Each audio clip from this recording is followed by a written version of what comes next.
guys, welcome to the Homestead. So what we're going to do today is show you some information about our greenhouse. And just if you're looking for information on greenhouses in general, I'm going to show you where to go. We get lots of emails, lots of questions about our greenhouse and what materials we use to build it, how did we build it, and so this is what I want to do to answer just a lot of those questions. And so when I get those future questions, I can just show or send this video to people who ask, and hopefully most of your questions will be answered. The greenhouse that we have, we actually built from carport frames. If you're living in rural America, before you know it, you're driving down the road and you see these carports on the side of the road for sale, all kinds of different sizes, and we ordered the carports. We went to the dealer and said, can we order the carports without any roofing on it? And they said, sure, you can just get the frames. And so we bought the frames at a reduced price and then went ahead and framed them in with 2x4 construction with treated 2x4 so they would last a long time, because obviously it's a greenhouse, there's lots of humidity. And so we went ahead and framed in our greenhouse with carports. Now, when you added it all in, the price of the carport, which was cheap, along with the treated lumber, and then you went back and you looked at different options for building just a made-to-order greenhouse like in this magazine here, then we wonder, it probably equaled out to be the same, or around the same price for the size greenhouse that we built. But either way, it turned out really well, the one we did, and we got a lot of our supplies and stuff for that greenhouse from this company right here called Farm Tech Grower Supply. And they have great catalogs and just all kinds of information about their products. They have a website, obviously, but I really enjoy going through their catalogs and seeing some of the stuff they have here. And for people who are new or new to greenhouses or who want to build their own greenhouse, people have asked me quite a bit, hey, Zach, where can I go get greenhouse information? Where can I find the best greenhouse deals? This is really your best bet. Folks, if you go to like Home Depot or some of these other stores and you buy a greenhouse through them, they are going to charge you an arm and a leg for their greenhouses. And there are a lot of places you can go to buy greenhouses that are very, very, very expensive. However, this seems so far to be one of the best places I have found to find affordable options for a greenhouse, whether it be for the hobbyist or for someone who's looking more to do it for commercial purposes. Either way, listen, if you're just a hobbyist, you're probably going to get by on just some 2x4 construction, a project like that that will get you through. But, for something like plant starts and seed starts in the spring, that's probably all you're going to need. You can probably build that by buying lumber at some cheap source, near where you live. But for something who wants to take that step above, this is a good catalog to check out and just see what they have to offer. And so I kind of want to walk you through some of the things we have, some of the questions we have. But again, this magazine, or this catalog, has about everything for commercial all the way down to the residential, do-it-yourself, small hobbyist, smaller greenhouses like this, or to even smaller ones or gigantic ones. They have greenhouses in here that you could park an entire airplane in if you wanted to. And so they have just about everything you could possibly imagine. And the prices range from very expensive to pretty affordable, I think, depending on what you want. And so for starting out, if you're looking for something just like a 20 by 40 or a 10 by 20 or 10 by 40, something like that, 14 by 40, there are some good options in here to look at that I think are affordable, maybe a few $1,000s price range where you can get started and get going with your own greenhouse.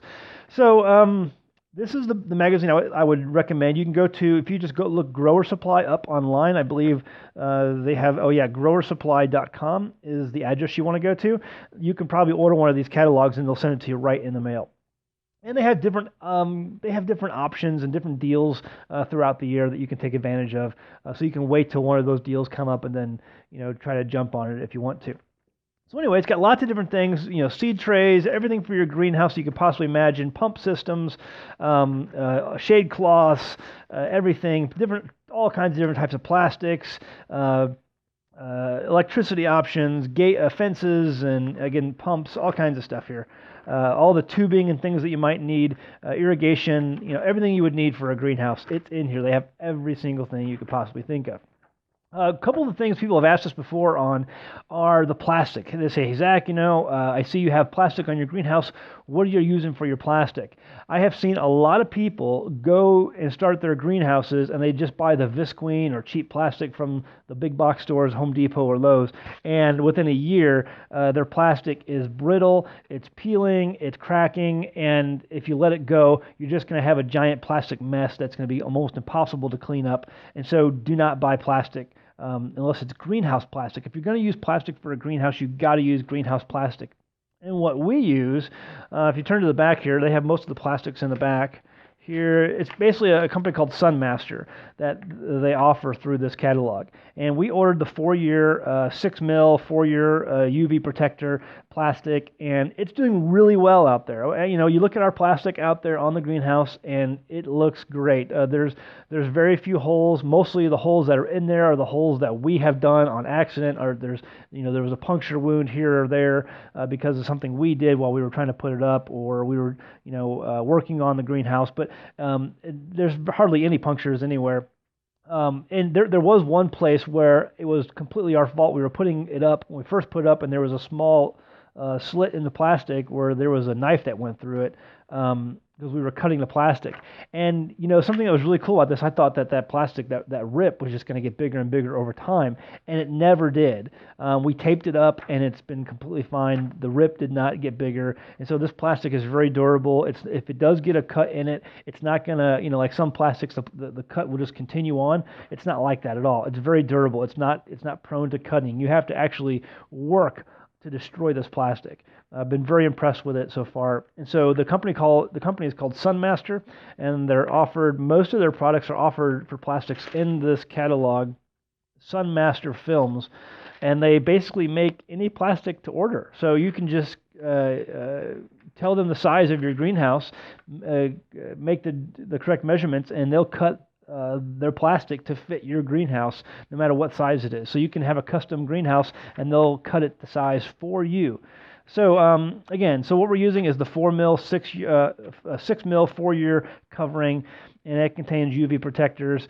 It's been working very well. It's been up now for almost, it's going on to over 2 years, and there's no sign of it being brittle yet at all. And so I think we're going to definitely get the 4 years out of it. The other thing that we've been getting is, say, Zach, you got your plastic, but how do you attach it? And so attaching the plastic has been another question where people have asked me quite a bit, how do I do that? And that's this right here.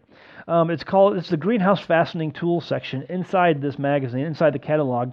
And what it is that if you can see this right here, you have this, let me bring this up to you. Okay, right there. So you basically have these long strips of this stuff right here, and you put that all along the side of your greenhouse. And what you put inside of there is these things called these wiggles. So you put your plastic down right there. You can see it being overlaid, and then you put this thing called a wiggle wire down the middle of it. And that wiggle wire, basically you just wiggle it into place. It's very simple. It kind of looks like this right here. See that wiggle wire? That's the wire. It goes up, down, and it's called a wiggle wire. Some people call it a wiggle wire. You just wiggle it into place inside that groove that you see here, and it fastens it down. And we used all of that. It was very affordable, and we just used that to attach all of our greenhouse plastic, and it worked really, really well. And so people have asked, Zach, what do I use? Should I use screws, or should I use some kind of stripping or something like that, some wood stripping to put up on the plastic? No, I would absolutely go with this. Use the expense of buying these aluminum latches, whatever they are, these strips of aluminum, and then buying the wiggle wires and putting them in place. And it's worked great for us. It's worked real well. Now, the company itself, Grower Supply, we've done a number of business with them for different items and things. And we actually ordered our wiggle wire when we built our greenhouse, and they sent us the wrong number of the latches and the wiggle wires. And we just called them and told them, say, hey, the order's messed up. We don't have everything you were supposed to send us. And they said, no, we'll fix it right away. And within days, they had just dropped in the mail some extra latches and the wiggle wires to us. So it was really cool to deal with a company like that didn't want you to do any extra paperwork or jump through hoops. They just, as soon as you told them that there was a problem, they immediately dropped it in the mail to you and made sure everything was right. And so we're really happy with the grower supply and some of the products. Anyway, we're going to continue using this company. Like I said, I think we've had some really good experience with them, and people have asked me quite a bit, hey Zach, what should I do to start looking at greenhouse options? What's the film, the plastic film? How do I attach it? And just questions in general. You can get a lot of your questions answered by just getting this catalog and looking through it and seeing what they have to offer, visiting their website. But as far as greenhouses go, if I have greenhouse questions, or there's maybe an option, we may even make more greenhouses later on down the road. But this is the place I'm going to go to find more greenhouse answers to my questions. So people have asked. There you go. I'm just here at my kitchen table today, and I thought I'd do this because this is the new catalog that showed up in my mailbox the other day, and I figured, why not do a video on it? Because again, we get lots of questions on greenhouses, and I want to be able to share with you what we do. All right, we'll see you next time on American Homestead. Thanks for watching. If you enjoyed this video, please click the thumbs up button below the video. It really means a lot to us. And be sure to subscribe if you haven't already. Now you can support An American Homestead by becoming a patron. Visit patreon.com/An American Homestead to see all the benefits of becoming a patron of our channel. You'll get access to private videos, pictures, and even live question and answer sessions that you can participate in. Some patrons will even receive free gifts throughout the year from the homestead. Visit patreon.com/An American Homestead to check it out and see the rewards of supporting our channel.